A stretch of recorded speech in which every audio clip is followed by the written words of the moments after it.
Hi, I'm Dr. Pajari, host of the Prognosis podcast, and today's segment is called Spiritual Minutes. And my guest today is Stanley Samuel, who will be joining me for discussing questions one by one. Thank you.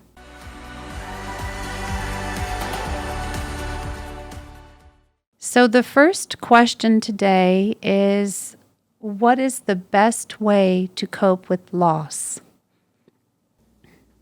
What I've found is to approach loss first with acceptance, a sense of acceptance of that reality of loss and possibly, of course, the void that loss creates, devastation, maybe that feeling of being devastated, but to acknowledge that and accept it as a reality is the first step towards moving to a process of healing from that sense of brokenness, that sense of devastation, and also then filling the void over a period of time. There's no time frame per se when someone can, come out of that sense of grief and loss, but moving slowly to filling that void with a new normal, if I may say, a reality of what is now possible. That to me is the best way to cope with loss, starting again, if I may repeat, with a admission, an acceptance, an acknowledgement of that loss. I agree with that. I think I just always draw things back to my own experiences, and I think about you have to start with acceptance and not denying the emotions that are there within you. True. Yeah. Yes. So I feel like that's actually a starting point. And then it's important to mine the emotions to a degree also, not to be afraid of going through the emotionality of something because there is often, not 100%, but often another side once you've gone through the process of acknowledging and then going through the emotionality of that loss.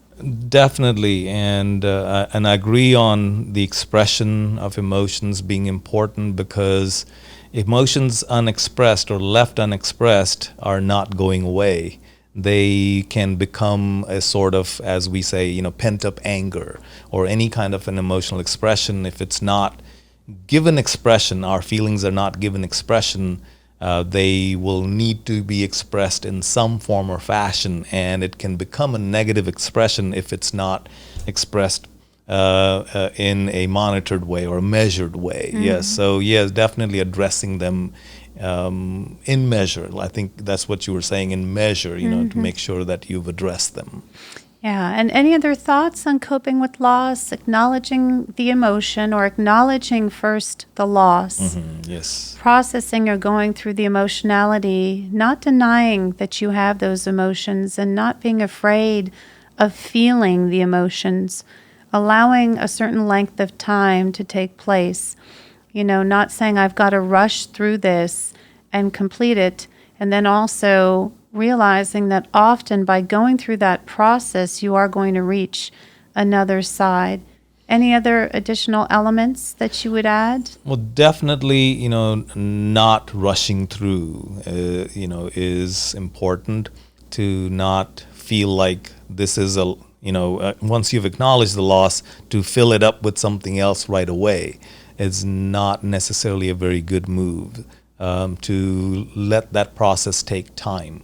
And again, there's no time frame per se that one may define for another person's loss and recovery from that loss, but it does need to be given time. It should not be rushed into, like you're saying.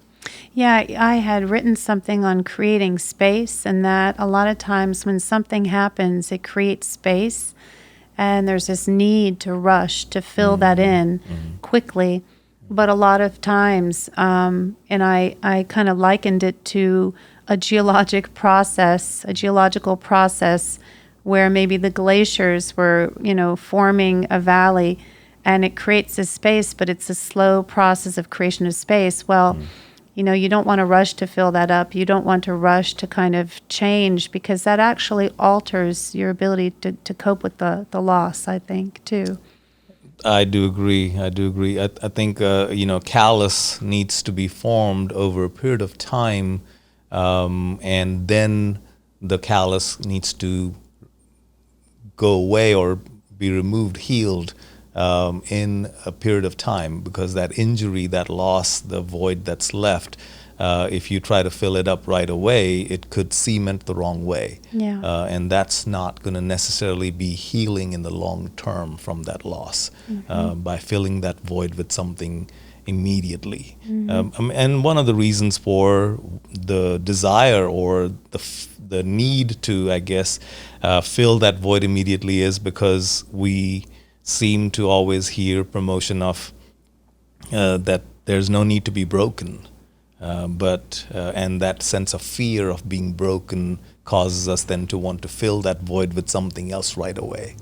But yes, if time is not given, attention is not given to the process itself of healing and recovery from a loss, it can become an injurious filling of that void in the long term.